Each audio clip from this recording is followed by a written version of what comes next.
এই কথাটা বারবার বলার চেষ্টা করেছি। আজকে যখন দাবিটি নিয়ে আজকে ঢাকা বিশ্ববিদ্যালয়ে বারবার আমরা মিটিং মিছিল করি, তখন আমরা প্রশাসনকে বারবার আমরা জানিয়ে দেওয়ার চেষ্টা করেছি যে আজকে 30-এর উপরেও কয়েকটা শ্রেণীকে চাকরিতে আবেদনের সুযোগ দেওয়া হয়। আমরা বলছি যে আজকে জুডিশিয়াল সার্ভিসে 32 বছরে চাকরিতে আবেদন করতে পারে। আমরা বলছি আজকে মুক্তিযোদ্ধার সন্তানরা 32 বছরে চাকরিতে আবেদন করতে পারে।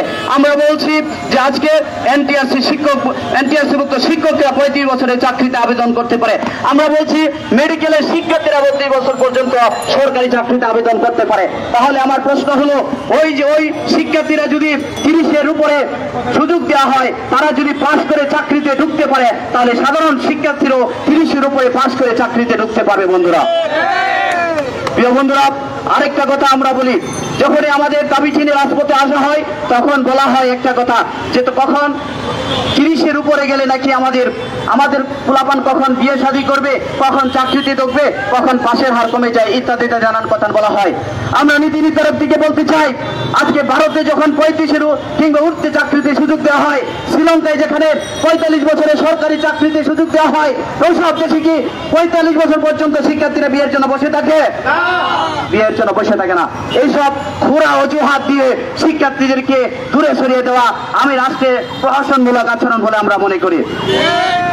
প্রিয় বন্ধুরা, আমার অত্যন্ত কষ্ট হয় আজকে এই দাবিটি জানাইতে এসে। শিক্ষার্থীরা দেশের নানান প্রান্ত থেকে আসে, অনেকেই জীবনের মূল্যবান সময় দিয়ে, পরিবারের মধ্যবিত্ত পরিবারের সময় অর্থ দিয়ে তারা মূল্যবান সার্টিফিকেট অর্জন করে। কিন্তু দুঃখের বিষয় হচ্ছে, বাংলাদেশের 5 বিক্ষোভে আমরা লক্ষ্য করেছি অনেক বিশ্ববিদ্যালয়ে এখনো সেশন জট রয়েছে, ডিপার্টমেন্ট ভিত্তিক সেশন জট রয়েছে। আজকে করোনার কারণে তারা ক্ষতিগ্রস্ত হয়েছে। সার্বিক বিষয়ে যখন একজন শিক্ষার্থী 26-27 বছরে তার মূল্যবান সার্টিফিকেট অর্জন করে, তখন আমরা দেখলাম 30 বছরে তার সার্টিফিকেটের মেয়াদ শেষ করে দেওয়া হলো। এটা কেন এত প্রহসন, কেন এত নিষ্ঠুরতা রাষ্ট্রের? আমরা বলতে চাই, আমরা রাষ্ট্রকে এই কথাটাই বলতে চাই, আমরা তো চাকরি চাই না প্রিয় রাষ্ট্র, আমরা তো চাকরি চাই না। আমরা বলেছি আমাদের যে ক্ষতিগ্রস্ত হয়েছে, আমরা সেই ক্ষতিগ্রস্ত পোষাইতে কিংবা আমাদের যে অর্জিত সার্টিফিকেট, সেই সার্টিফিকেটের মূল্যায়ন যাতে করার অধিক সময় পাই, নিজেকে প্রমাণ করার যাতে অধিক সময় পাই, সেটাই তো রাষ্ট্রের কাছে আজকে দাবি জানিয়েছি।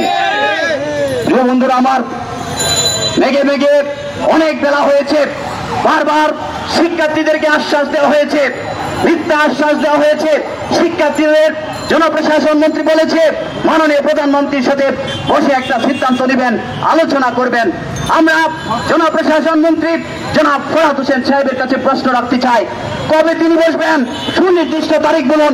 শিক্ষার্থীদের সাথে সময় ক্ষেপণ করে তাল বাহানা শিক্ষার্থীরা মেনে নেবে না। শিক্ষার্থীদের এই মূল্যবান সময়ের, এই মূল্যবান অর্জিত সার্টিফিকেটের মর্যাদা দিতে হবে। আমরা লক্ষ্য করছি এই বারবার মিথ্যা আশ্বাসের কারণে শিক্ষার্থীদের মধ্যে একটা ধরনের দূরত্ব তৈরি করেছে রাষ্ট্র। আমরা চাই না, আমরা চাই যে এই দূরত্ব তৈরি যাতে না হোক। আমরা চাই যে উন্নত সমৃদ্ধ বাংলাদেশের স্বপ্ন দেখা হয়েছে।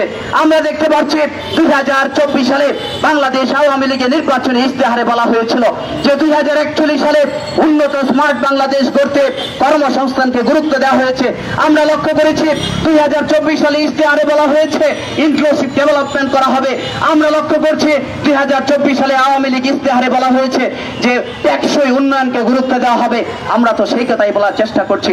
আজকে যে কথাটা কেন বলার চেষ্টা করেছি, আজকে বিশ্বের 160টি দেশে সরকারি চাকরিতে আবেদনের বয়সসীমা 35 কিংবা উঠে, সেই জায়গায় আমরা কথা বলার চেষ্টা করেছি। বন্ধুরা আমার, আজকে যখন বয়সসীমা কিংবা 35 কিংবা উঠতে করবেন, তখন এই ইনক্লুসিভ ডেভেলপমেন্ট হবে, তখন টেকসই উন্নয়ন হবে, তখন এই তরুণ প্রজন্ম উন্নয়নমূলক 41 সালে উন্নত স্মার্ট বাংলাদেশে অবদান রাখবে আমরা বিশ্বাস করি। প্রিয় বন্ধুরা আমার, মেঘে মেঘে অনেক বেলা হয়েছে। শিক্ষার্থীরা কি ধূস করেছিল, শিক্ষার্থীরা তো বারবার রাজপথে আসে। এরা হচ্ছে সাধারণ শিক্ষার্থী, এদের বিভিন্ন পাবলিক বিশ্ববিদ্যালয় হোক, জাতীয় বিশ্ববিদ্যালয় হোক, বিভিন্ন দেশের প্রান্ত থেকে এসে তার দাবিটি জানানোর জন্য আসে। আরে ভাই, একটা দেশের শিক্ষিত তরুণ তার দাবি জানানোর জন্য, ন্যায্য অধিকার বলার জন্য মিছিল করবে, মিটিং করবে, রাষ্ট্রকে জানাবে, এটা তো আমরা মনে করি একটা সাংবিধানিক অধিকার। রাষ্ট্রের এদের কথা শুনতে হবে। অন্যথায় এদের সাথে যে বারবার মিথ্যা আশ্বাস দেওয়া হয় আমরা লক্ষ্য করছি, এদেরকে দমন নিপীড়নের নামে, এদেরকে দূরে সরে দেওয়ার নামে মিথ্যা মামলা দেওয়া হয়েছিল। কি ভুল করেছে আমাদের শিক্ষার্থী, কি অন্যায় করেছে আমার শিক্ষার্থীরা, আমার শিক্ষার্থী বন্ধুরা কোনো তো অন্যায় করেনি, তাদের অধিকারের কথা রাষ্ট্রকে জানাইতে এসে কেন আজকে পুলিশের হাতে মায়ের খাবে, কেন এসে মিথ্যা মামলার শিকার হবে? অত্যন্ত কষ্ট লাগে। এটা কখনোই কোনো কল্যাণমূলক রাষ্ট্রের আচরণ হইতে পারে না বলে আমরা বিশ্বাস করি। বন্ধুরা, প্রিয় বন্ধুরা আমার, আমরা যে কথাটা বারবার বলার চেষ্টা করেছি, এই যে দাবিটি গত 10 বছর ধরে শিক্ষার্থীরা বারবার জানিয়ে আসছে, সেই দাবিটি আজকে আমরা আপনারা হয়তো অনেকে জানেন, এই দাবিটি জনপ্রশাসন মন্ত্রীর কাছে আমরা চিঠি লিখেছি, আমরা সচিবালয়ে ফরাদ হোসেন সাহেবকে বারবার বুঝিয়েছি, আমরা আমাদের সমস্ত ডকুমেন্টস ওনার হাতে পৌঁছে দিয়েছি। আমরা লক্ষ্য করছি উনি কর্ণপাত করছেন না। আমি জানতে চাই, কখন কর্ণপাত করবেন? যখন ছাত্র সমাজের বিস্ফোরণ হবে তখন আপনাদের ঘুম ভাঙবে নাকি? আমরা চাই না কোনো বিশৃঙ্খল, চাই না, কিন্তু শিক্ষার্থীদেরকে দূরে সরিয়ে দেওয়ার যে মানসিকতা, মানুষের কথা না শোনার যে বনিতা, এটা শিক্ষার্থীরা ধিক্কার জানায় তাদের এই বনিতাকে। প্রিয় বন্ধুরা আমার, আজকে যারা শিক্ষার্থীরা আছেন, আমরা মনে করি আমরা আরো বেশি জড়ো হয়ে একসাথে দাঁড়িয়ে, আমরা যারা আশেপাশে দাঁড়িয়ে আছি আমরা সবাই একসাথে এসে দাঁড়াই। প্রিয় বন্ধুরা আমার, যে কথাটা আমরা বলার চেষ্টা করেছি রাষ্ট্রকে, আপনারা হয়তো অনেকে জানেন যে এই দাবিটি নিয়ে আমরা শিক্ষার্থী সমাজের পক্ষ থেকে জনপ্রশাসন মন্ত্রীকে আমরা একটা চিঠি লিখেছি। সেই চিঠিতে কি লিখেছি? সেই চিঠিতে দাবি জানানোর পাশাপাশি সেই চিঠিতে রানিং 38 জন মেম্বার অফ পার্লামেন্ট সুপারিশ করেছে।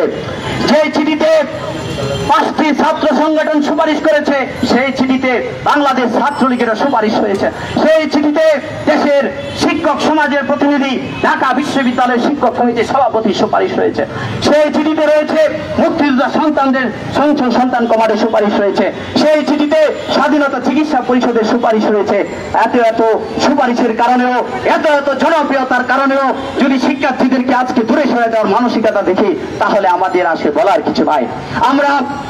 আমরা শিক্ষার্থীরা ধৈর্য রাখছি, আমরা মাননীয় প্রধানমন্ত্রীর উপর আস্থা বিশ্বাস রাখছি। মাননীয় প্রধানমন্ত্রী আপনি তো সেই রোহিঙ্গাদের আশ্রয় দিয়ে মানবতার উজ্জ্বল দৃষ্টান্ত স্থাপন করেছেন। আপনার মাদার অফ হিউম্যানিটি সমগ্র বাংলাদেশে সমাদৃত। আজকে আপনার নাতির বয়সী কিংবা আপনাদের শিক্ষার্থীরা বারবার রাজপথে আসছে, তাদেরকে কেন সরিয়ে দিচ্ছেন আপনি? তাদেরকে নিয়েই কিন্তু সেই 2041 সালের উন্নত বাংলাদেশ গড়তে হবে। মনে রাখবেন, এই বাংলাদেশে বর্তমানে ডেমোগ্রাফিক ডেফিডেন্ট চলতেছে। এই বাংলাদেশে এই তরুণরাই কিন্তু আগামী স্মার্ট উন্নত বাংলাদেশ করবে। তাদেরকে দূরে সরিয়ে দিয়ে 41 সালের উন্নত বাংলাদেশ করা সম্ভব নয় বলে আমরা বিশ্বাস করি। প্রিয় বন্ধুরা আমার, আরেকটা কথা আপনাদের সামনে বলি, যে সংবাদ মাধ্যমের বন্ধুরা এখানে উপস্থিত আছেন, আপনারা জানেন 2026 সালে বাংলাদেশ মধ্যমায়ের দেশে পরিণত হবে। সেই মধ্যমায়ের দেশে পরিণত হলে আমাদেরকে মেধাবীদের দরকার হবে, আমাদেরকে উন্নত দেশের ডিগ্রি নিয়ে এসে দেশকে অবদান রাখার মতো মেধাবী তরুণদের দরকার হবে। আমরা বলি 26 সালে যখন মধ্যমায়ের দেশে পরিণত হবে, তখন কপিরাইটের আওতায় আমরা বিশ্বের অনেক কিছু থেকে বঞ্চিত হব। তখন নিজেদের উৎপাদন ক্ষমতা বাড়াইতে হবে, নিজেদেরকে গবেষণায় মনোযোগ দিতে হবে, নিজেদের ব্যবসা বাণিজ্যের ক্ষেত্রে আমাদের অনেক বেশি ডেভেলপমেন্ট করতে হবে। আমরা সেটাই বলার চেষ্টা করেছি। আজকে যখন একটা দেশের শিক্ষার্থী সে উন্নত দেশে যেতে চায়, উন্নত দেশের একটা ডিগ্রি নিয়ে এসে দেশকে সার্ভ করতে চায়, তখন থেকে তার বয়স 30-এ শেষ করে দেওয়া হয়েছে রাষ্ট্র। সে জায়গায় আমরা কথা বলার চেষ্টা করেছি, একটা উন্নত দেশের ডিগ্রি নিয়ে এসে যখন একজন শিক্ষার্থী তার দেশপ্রেমের স্বরূপ দেশকে সেবা করতে চায়, দেশে অবদান রাখতে চায়, তখন সে আর দেশে আসার আগ্রহ প্রকাশ করছে না। তাদেরকে দেশের বাইরে জোর করে পাঠানোর সামিল বলে আমরা মনে করছি। এটা মেধা পাচারের সামিল, এটা ব্রেন ড্রেনের সামিল বলে আমরা বিশ্বাস করি। প্রিয় বন্ধুরা, আমরা তো সেই কথাই বলার চেষ্টা করেছি রাষ্ট্রকে, কেন পলিসি মেকাররা আজকে সজাগ থেকে ঘুমের ভান করছে। আমি আজকে সেই ছাত্র রাজনীতি করা ছাত্র সংগঠনকে কিংবা যারা ছাত্র রাজনীতি করে তাদেরকে আজকে আমরা একটা কথা বলি, আপনারা পলিটিক্স করুন, যেই পলিসি জনগণের উন্নয়ন হবে, যেই পলিসি ছাত্রদের ভূমিকা রাখবে উন্নয়নে। প্রিয় বন্ধুরা আমার, অনেক কথাই বলা যায়, কিন্তু যে কথাটা না বললেই নয়। আজকে আমরা দেখেছি শিক্ষার্থীদের মধ্যে অনেক হতাশা বিরাজ করছে। আজকে শিক্ষার্থীদের মধ্যে আত্মহত্যার মতো ঘটনা ঘটতেছে বারবার। আজকে আমরা লক্ষ্য করছি, আজকে যাই দিন কিংবা অন্য একটা পত্রিকা আমি কিছুদিন আগে ছবি দেখতেছিলাম, আত্মহত্যা শীর্ষ রয়েছে ঢাকা বিশ্ববিদ্যালয়, জগন্নাথ বিশ্ববিদ্যালয়। আজকে কষ্ট হয় নীতি নির্ধারকদের কি, তাদের কি আজকে এই যে সব দেখে না? নিশ্চয়ই তাদেরকে দেখতে হবে। শিক্ষার্থীদেরকে যে আমরা শুধু বিশ্ববিদ্যালয় বাড়াচ্ছি, আমরা গ্রাজুয়েট তৈরি করছি, আমরা পোস্ট গ্রাজুয়েট তৈরি করছি, কিন্তু সেই শিক্ষার্থীদেরকে আবার তাদেরকে 30-এ সার্টিফিকেট ইনভ্যালিড করে দিচ্ছে। এইটা বাংলাদেশে আমরা আর মেনে নিব না। প্রিয় বন্ধুরা, আরেকটা কথা আমরা না বললেই নয়। আমরা দেখতে পাচ্ছি জাতির পিতা বঙ্গবন্ধু শেখ মুজিবুর রহমান, আপনারা অনেকে হয়তোবা জানেন, অনেকে হয়তোবা জানেন না। আমরা যেটা জানি ইতিহাস থেকে, জাতির পিতা বঙ্গবন্ধু শেখ মুজিবুর রহমান 40 বছর বয়সে পাকিস্তানে ডেল্টা ইন্স্যুরেন্স থেকে একটা চাকরিতে ঢুকেছিলেন। আপনারা হয়তো অনেকে জানেন। আমি মাননীয় প্রধানমন্ত্রীর কাছে সদয় অনুরোধ করছি যে জাতির পিতা যদি আজকে 40 বছর বয়সে চাকরিতে ঢুকতে পারে, অবদান রাখতে পারে, তাহলে শিক্ষার্থীও 35 বছরে চাকরিতে ঢোকার অধিকার রাখে। আমরা বিশ্বাস করি মানে প্রধানমন্ত্রী সবই দেখেন, বুঝেন, আমাদের কষ্ট হয়। আমরা এটাও বিশ্বাস করি আজকে শিক্ষার্থীরা এত বছর ধরে রাজপথে পড়ে আছে, আমাদের কষ্ট হয়। আজকে যদি জাতির পিতা বেঁচে থাকতো, উনি হয়তো ডাক দিয়ে বলতেন, তোরা আয়, কি বলতে চাস, আয় আমরা শুনি, তোদের কথা শুনতে চাই। কিন্তু আজকে দুঃখের বিষয়, আমাদের কথা শোনার মতো কারো ধৈর্য নাই। কি অন্যায় করেছিল আমাদের শিক্ষার্থী বন্ধুরা, তাদেরকে যখন রাজপথে আসে, তাদেরকে মিথ্যা মামলা দিয়ে তাদেরকে শিক্ষা জীবন থেকে ব্যাহত করা হয়েছে। অনেক শিক্ষার্থী ভ্রূণরা রয়েছে, আজকে দুঃখের সাথে বলতে হয়, অনেক শিক্ষার্থী ভ্রূণরা রয়েছে, তাদেরকে মামলা দেওয়া হয়েছে। কেন? তাদের ন্যায্য অধিকারের কথা বলতে গিয়ে তাদেরকে কেন মিথ্যা মামলা দিয়ে তাদেরকে স্বাভাবিক জীবন ব্যাহত করা হবে? আমি প্রশ্ন করতে চাই। প্রিয় বন্ধুরা আমার, আপনাদের সামনে এখন বক্তব্য রাখবেন আমাদের ঢাকা বিশ্ববিদ্যালয়ের শিক্ষার্থী, আমাদের আন্দোলন সংগ্রামের সম্মুখ যোদ্ধা, ঢাকা বিশ্ববিদ্যালয়ের ঐতিহাসিক আইন অনুষদের শিক্ষার্থী, যেখানে বঙ্গবন্ধু পড়াশোনা করেছেন, সেই আইন অনুষদের একজন শিক্ষার্থী, আমাদের আন্দোলনের মুখপাত্র জনাব শরীফুল হাসান শুভ ভাইকে অত্যন্ত মূল্যবান বক্তব্য প্রদান করার জন্য আমি বিনীতভাবে অনুরোধ করছি।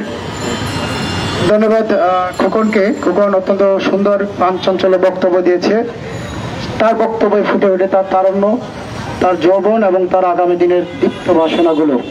আমরা খোকনকে ধন্যবাদ জানাচ্ছি। আমি আজকে যে বিষয়টি কথা বলতে চাচ্ছি, আমি বক্তব্য না, এখন আপনারা জানেন আমরা কোঠা প্রথা বাতিল 2018 সালে মাননীয় প্রধানমন্ত্রী জনাব শেখ হাসিনা যে সিদ্ধান্ত ছাত্র সমাজের পক্ষে দিয়েছিলেন, আমরা মনে করি সেটি বহাল রাখা, পাশাপাশি চাকরিতে প্রবেশের বয়সসীমাটি বৃদ্ধি এবং আমাদের শিক্ষার্থীদের মিথ্যা মামলা প্রত্যাহারের দাবিতে আজকে 4:30টায় এই ঢাকা বিশ্ববিদ্যালয়ের রাজু ভাস্কর্যের পাদদেশ থেকে আমরা মাননীয় প্রধানমন্ত্রী জনাব শেখ হাসিনার দৃষ্টি আকর্ষণ করে অথবা তার সাক্ষাৎ চেয়ে আমাদের প্রাণের দাবিটি তার হাতে হস্তান্তর করার মাধ্যমে আমরা আমাদের আজকের এই কর্মসূচি চালিয়ে যেতে চাই। প্রিয় শিক্ষার্থী এবং সাংবাদিক ভাই বোনেরা, আজকে আমরা প্রতিজ্ঞা নিয়েছি, আজকে আমরা শিক্ষার্থীদের অনার যে আপনারা সাংবাদিকদের কাছে বলবো, আপনাদেরকেও আজকে আমাদের সাথে থাকতে হবে। আপনাদের অনেক কষ্ট দেই এই রোদে পুরাই, এবং আপনারা আপনার নৈতিক জায়গা থেকে আমাদের এই দাবিগুলোকে আপনাদের মিডিয়াতে প্রকাশ করার জন্য আসেন। আমি মনে করব আজকে 8 জুন হবে এটা শেষ, এই জন্য বলি আপনারা অনেক কষ্ট করেছেন, আজকে আমাদের সাথে থাকবেন। 4:30টায় আমাদের আনুষ্ঠানিক পদযাত্রা শুরু হবে। শিক্ষার্থীরা তারা নিজ নিজ জায়গা থেকে আজকে বিভিন্ন প্রান্ত থেকে আমাদের 4:30টায় এবং ঢাকা বিশ্ববিদ্যালয়ের বিভিন্ন লাইব্রেরিগুলো থেকে শিক্ষার্থীরা আমাদের সেই পদযাত্রা অংশগ্রহণ করবেন।